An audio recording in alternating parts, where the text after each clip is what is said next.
Viidiyoo kana hamma dhumaatti dhaggeeffadhaa. Obboloota keenya shamarran biyya Arabaa keessa jirtan keessattuu warroota gaa'ela otoo qabdanii dhala godhattanii waarrattanii gara biyya hambaa hojiidhaaf kan deemtan obboleettii keenya tokko waan ishii mudatee fi waan ishiirra gahee naaf hirtee sagaleellee naaf qabdee turte akkasuma immoo naafillee bilbiltee waan hundumaa natti himtee turte. Adaraa inni narra ga'e kun obboloota koo shamarranii warra dhala qabanirra akka hin geenye jette.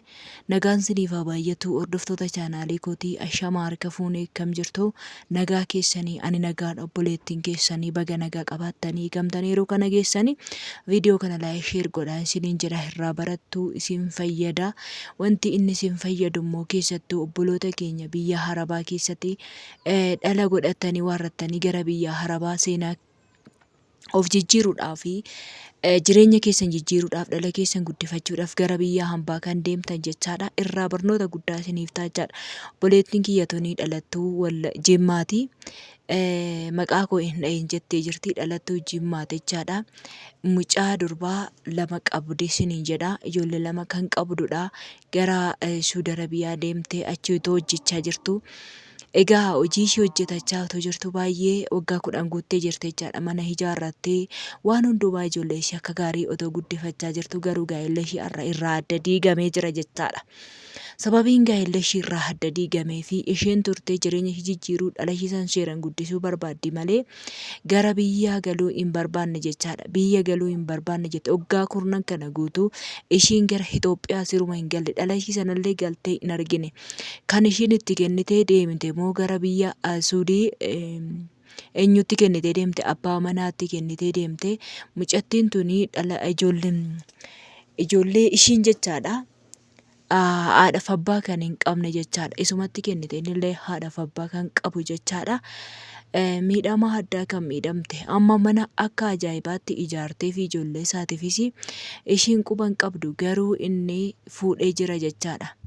Manuma ishii sanatti gashatee jira jetteetti amma jechaadha.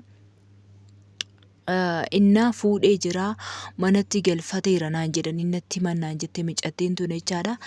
Kanaaf obboloota kiyyaa waggaa baay'ee hin turina. Ishiin amma gaabbii ishiin gaabbite keessa waan baay'ee nama gaddisiisu baay'ee tokko gaabbite jechaadha. Waggaa kana qixxee sim jettee otoo dhala ishiin argin otoo bakka waan hojjette sanallee galtee ilaallatiin waggaa kana qixxee turte jechaadha. Gaafa waggaa kana qixxee turte gara biyya ishii galuudhaaf kaatu akka inni fuudhee akka bakka ijoollee sanallee haati manaasaa guddisaa jirtu akka ijoolleerree haadha manaa sanarraa godhaterree kan dhageesse jechaadha. Mucayyoon tuni hedduu takka laphee namaa cabsa jechaadha. Ishiin of jijjiiruudhaaf jireenya ishii jijjiiruu ijoollee ishii guddisuudhaaf ishiin kan buutee baatee keessattuu gola hambaa beektu waan ta'eef wajjiniin beekna.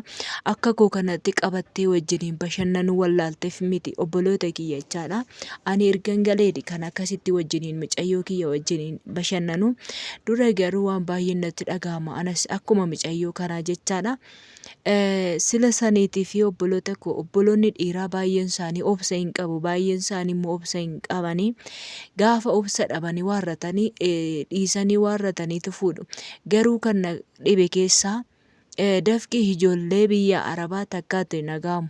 Mana isaanii jijjiiruuf ijoollee isaanii guddifachuuf isaan kan achi ta'anii inni dubartii biraa fuudhee dhala biraa godhatee fataa jedhee zanaa ittiin birrii ishiitiin jiraata. Yeroo baay'anii birrii keessan abbaa manaa keessan akka barbaade yoo ta'e amantanii irratti hin eegina isiniin jechaan ture jechaadha. Yookaaniif immoo yoo amantanii irratti ergitu ta'eef immoo waggaa muraasallee gara Itoophiyaa galtanii waarrattanii laaltanii waan hojjetattan waan inni hojjete maalirraa akka inni jiru yoo argitan gaariidha. Mucayyoon tuni amma baay'ee laphee ishii cabe ijoolleen ishii garuu gurguddatanii jajjabaataniifi jiru jechaadha. Akkanaan jettetti ijoolleen ishii lamaanuu jajjabaataniifi jiru gurguddatanii ishiin waggaa 10dha jechaadha. Kan Suudii turte. Birrii hin quufanii yoo mana mijataas jiraatanii yoo mana hin mijanne keessas jiraatan birriin hin quufamtu garuu immoo ishuma hojjetan sanitti iyyuu galanii otoo boqotanii baay'ee gaariidha.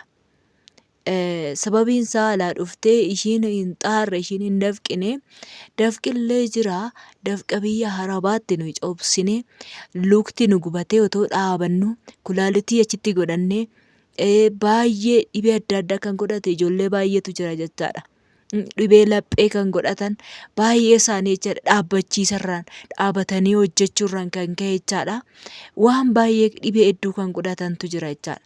Kana hundumaa namni shamarran keenya hubatee hin jiru birrii ishii kallattii hundumaan nyaatu. Inni kunillee nama tidaarii wajjiniin godhatanii namni tokko otoo micayyoon tuni akkanaan jettetti samaanan isaanii dhaluma isaaniitti natti fakkaate akka jettetti samaanan isaanii dhala isaaniitti garuu waan biraa kan beeku ani keessa hin qoranne sagalee koo waan ishiin dhaggeeffattuuf sagalee ishii naaf hin banii waan jetteef jechaadha.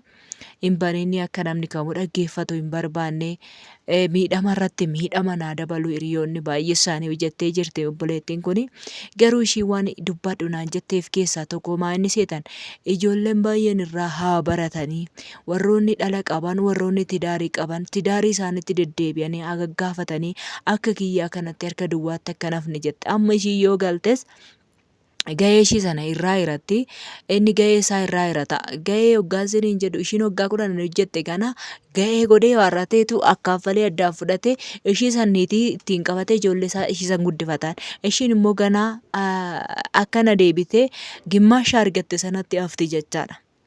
Kanaaf obboloota kiyya waan hojjetan akka galanii laallatanii jettee jirti obboleettiin kun akka kiyyaa akka hin taanetti ishiin amma garaa kutatteetuma baqqaa ishee dhala kiyyaas waan hin qabu sirraa gimmaasha koo fudhadha jettee jirti. Sababiin isaa iyyuu dhala kootii jedhee tanan tidaarii kollee dhabee ishiiwwan guddisuudhaaf jedhee tanan baqqaa jettee waan baay'ee namatti dhaga'amu tokko jechaadha. Kanaaf akkasii isiniin jedha hordoftoota chaanaalii kiyyaa obboleettiin koo kuni kana ergaa isiniif dabarsitee jirti. Waan dhaggeeffattaniif hedduutu akka galatoomaa isinillee waan hojjettan kana qabeenyaa qabdan maalirraa akka jiran warri tidaarii qabdan maalirraa akka hojjetu abbaan manaa keessan qoradhaa isiniin jedha yookaan immoo gaatii irra gaatii deebi'aa laalladhaatii deebi'aatii hojjetadhaa of dhuffadhaan isiniin jechuu barbaada gaafa biyya galtanii innis eenyu jedhe harka duwwaatti haftu waan ta'eef isiniin jedha hordoftoota chaanaalii kiyyaa. Yaada naaf qabdan immoo koomentii jala naaf kaa'aa obboleettiin kiyya kun hin hordofte jechaadha. Yeroo gaarii turtii gaarii naaf qabaadhaa viidiyoo kana laa'ikii godhaa ijoollee baay'ee biraa ga'u isiniin jedha baay'ee.